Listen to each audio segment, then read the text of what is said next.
Yes, twongera okusaba Katonda agumye family n'ab'enganda z'omugenzi Paul Kato Lubwama atera mu ekyumulo eky'emirembe. Nga tukyali awo wennyini omukubiriza omukubiriza wa Parliament ya Uganda Thomas Tayebwa agenze maaso n'atusoba obubaka bwa Parliament n'okusaasira era ayogedde ku mugenzi Paul Kato Lubwama ng'omuzira wa Uganda obaolyawo bingi byakolera eggwanga ng'ayita mu kitone ky'ayina kyabadde alina ekyokuzannya emizannyo ne katemba n'aba boda mu bitundu eby'Makindye bitundu ebya Lubaga okutwaliza awamu bamwogeddeko ng'abadde omusajja waabwe omukwatangabo.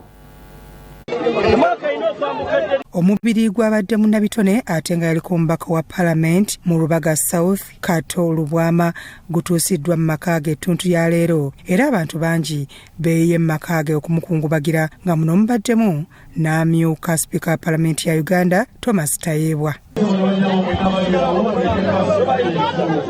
Ono asabye bannayuganda okukomya obunnanfuusa eri bannaabwe. Nayigira ku Kato ku life ya Kato. Bannayuganda mwagala naye temwagaliza. Mulina obuzibu bwa bannayuganda mwagala nnyo naye temwagaliza. Honorable Nsereko yatwalako Kato bweru. Kato nakuba ka short ne moccasins. Nateka ku ka t-shirt nateka ko bushades. Mwavu moyo. Kato n'ababuuza nzani abagamba nze nazaalibwa kubona nange siryako obulamu. Asinzidde n'asiima bannakatemba omulimu gwe bakola okukumaakuma abantu awatali kwawula mu bika byabwe. Mukoze omulimu omunene kusinga naffe ab'ebyobufuzi. Kubanga ebizibu by'oraba mu ggwanga ffe ab'ebyobufuzi ffe tubireeta. Mwe ne Lukwago nga mwali teyejjamu oluusi bagamba NRM yebireeta ffenna kubanga bwe mujja tiyagaasi oyinza kusanga Lukwago yateeseteese naffe ne tukuba. Ayogedde ku mugenzi ng'abadde abeererawo banne mu kiseera kyonna n'asuubiza okukwasizaako bannakatemba okutumbula ebitone byabwe. Ng'oyo yeepaaka ng'alowooza w'amaanyi mwali mumusindikira Kato. Kato ng'akuyita nga takuuze kungezanga ebintu gwe weepaaka ate gwe weepaaka biki gwe anaakumanyi. Waliwo omukyalo omu mu Parliament omwe yali nga w'amaanyi nga Kato n'amutukolera kwawo mu kantiini naye muturage mubeere organized mwena sector tugiteeke mu sente tuzimbe theatre. I just opened my eyes. Road Mayor bagambye nti theatre y'ekubati vale gobamu babagobamu KCC egibawe tuteeke mu sente muteeke sente mu budget mugamba ba KCC twetaaga sente za kudaabiriza theatre wali.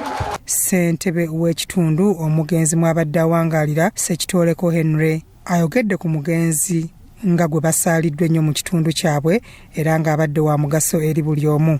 Ng'ekitundu Honorable abadde wa mugaso nnyo gye tuli era ng'asisinkana omuntu buli mu kiti kye era abadde kyakuyigirako kirungi kyakulabirako eri abavubuka bangi nga tambula okulegwa era tubadde tujeewuwo Katonda tutukiriza kujja noza appointment wadde maze dogimuwa nga tugambye tugenda kubanga tujja n'omuzannyo guno dinosaurs. Twali tusaba omutuyambe nga Parliament kye tugenda okubeerawo twagala kugidediketingira ye era twagala tugenda kubeera mu kifo kirungi twagala tubeerewo egenda kubeerawo ngenda kusoma omwezi 29 omwezi gwa July mwaka 2023 tetugenda gisazaamu fu Kato Lubwama tugamba family Kato Lubwama is the director in this project era kyonna kinavaayo omwana tubadde tutambula naye Conrad tanayogerako nange. Omubaka wa Kampala Central Mohamed Nsereko ayise abooluganda lw'omugenzi okuwa obubaka era babuwadde wakati mu kukulukusa amaziga.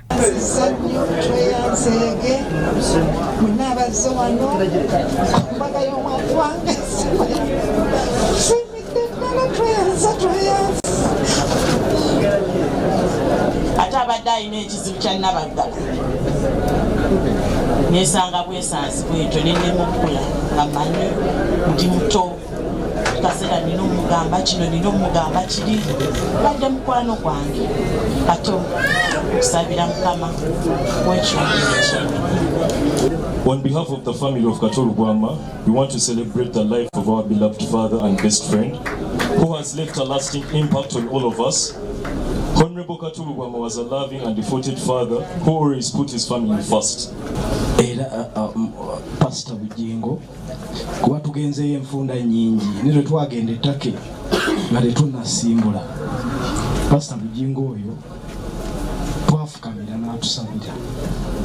Twagenda ettake nga tetuweza na $5,000,000. Gwani okupasinga judgment ku muganda wange toyina buyinza ku nsi. Era nalinga nnyo naye nga apozinga ekibuuzo kino kuba nayagala nnyo musike. Nagenda ne Kato ne Honorable Sisono Namuju ne Honorable Kalwanga ne mbatwala e Roma. Bangi kubali wano abakoze statement Kato nga talinyanga na ku basirika awulira buli Roma. Nagwa nagandi ndi omwana wa Ssaabakristo n'asaba. Mubuuze ku bantu ababaddeko naye naye nga mulina ekifo ekitukuvu ekisinga Roma. Abantu bangi abakungubagidde omugenzi Kato Lubwama omubadde n'ababoodabooda abawangalira mu kitundu mwabadde abeera era nga mwe bakolera emirimu gyabwe. Bano nga bakulembeddwamu ssentebe waabwe Kamya Ibrahim bagamba nti omugenzi yabakolamu omulimu munene era yatuuka n'okubagabira zi boodabooda beekolere bafune ku nsimbi. Kitukoze bubi nnyo nga ffe ababoodabooda mu Lubaga. Mukulu oyo abadde musajja waffe nnyo, abadde musajja wa boodabooda. Ozirinya nga azirinya muba olina kyoyagala okumutuukirirako ensonga ezikwatagana ne boodabooda akubeererawo nnyo.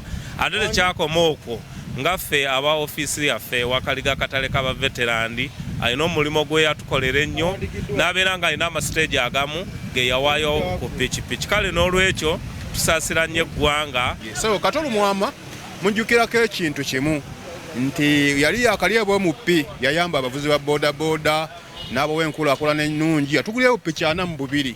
So yatukola bulungi era twamusaaliddwa nnyo nga baboodabooda. Bagamba nti omulongo Kato Lubwama abadde muntu w'abantu ng'ayogera buli kimu ekimuli ku mutima. Basabye Katonda omwoyo gw'aguwummuza emirembe. Kyemujjukirako Ssaabasanyusa w'abangi era Kato Lubwama mbeera mu constituency ye eyandeeba era akalulu akaggwe yantuukira nangamba mpa akalulu ngende ndye nemugamba Kato Lubwama nkuwadde ekisanza kimu ekyokubiri tokola ki tojja kyekyo mujjukirako. Ffe tuli banakuwavu nnyo okufa kwa Kato Lubwama. So katusabe Katonda w'ekisa ekingi amusaasire byonna ebyamusobako naye tuli beeteefuteefu naffe okugenda okuziika. Byola Gabriel ne Kyambadde Lawrence, Crossroad TV, Omunnyo.